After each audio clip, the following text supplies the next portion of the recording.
Hello, today we will be covering 3.2 Part B, Solving Systems by Elimination. You guys will once again have a new way to solve these algebraically, not just graphically. So to start, we want to talk about our coefficients. And coefficients are the numbers and positive negative signs in front of our variables, either x or y.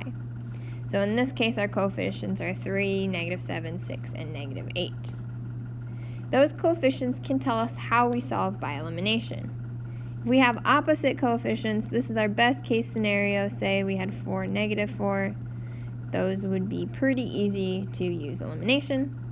Sames, that would be like 5 and 5. Also pretty easy to use elimination. We have difference like we do here, say 3 and 6. It's our worst case scenario to use elimination, but still pretty simple, okay? So our first step is to line up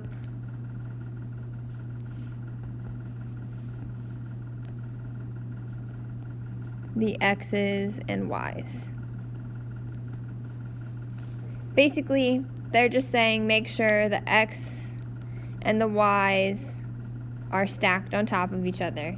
If they're not, rotate your terms so that way they are. So we're good to go here. Don't have to do anything for that step. Then for step 2, we need to create a plan. In this case, my plan is to eliminate the x's. I'm being pretty particular about this. To eliminate the x's means I have the least amount of steps because all I have to do is to make this become a -6. If I were to try to eliminate the y's, I'd have to change both of my equations. So I'm going to rewrite both equations, 3x minus 7y equals 10, and 6x minus 8y equals 8. And then my goal here is to make this x up top become a -6. So to do that, I need to multiply the whole equation by -2. So I'll rewrite this over here, -6x. Oh, also, I should point out that I am distributing this -2 through to each term.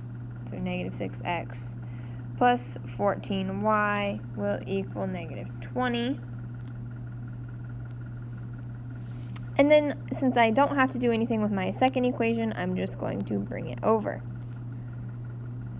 Now the whole goal is to make the sames or the difference become opposites. You'll notice we did that here. We have 6 and -6, which means we can eliminate them and finish solving for y. So we get 6y equals -12. And solve for y, so y is going to be -2. So that's half of our coordinate solution. Now we need to solve for our second half. I'm going to plug y equals -2 into either equation 1 or equation 2, similar to what we did on part A of this lesson. I'm going to choose equation 1. That is 3x minus 7y equals 10. And I know I need to plug -2 in for y. So I get 3x minus 7 times -2 equals 10. So 3x plus 14 equals 10. And notice, some of you might already be seeing that this is not going to come out to a nice number.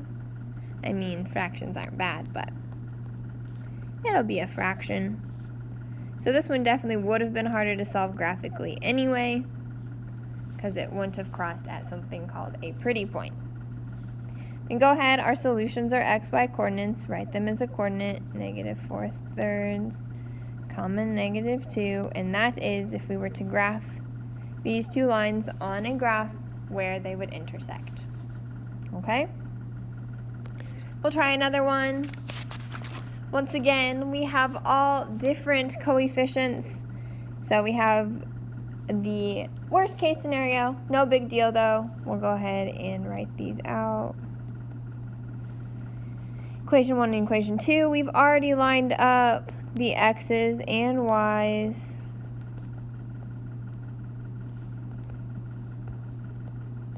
So we don't need to move them around. Our x's are over x's, y's are over y's. Good to go there.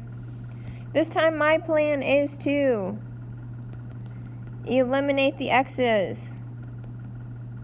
I'm sorry. I don't want to eliminate the x's. I want to eliminate the y's. Okay? That's because all I need to do is multiply my top equation by 3 to make our y's opposites. So I'm going to rewrite these. 3x plus 3y equals negative 15. And 5x minus y equals 3. I need to multiply this top equation by 3. Notice this is already a negative down here, so we don't need to multiply by negative 3. And then distribute that 3 through each term. So I'll end up getting 9x plus 9y equals negative 45. Bring over our equation 2. Woohoo, our y's are opposite, so we can elimination. And we get 14x equals negative 42.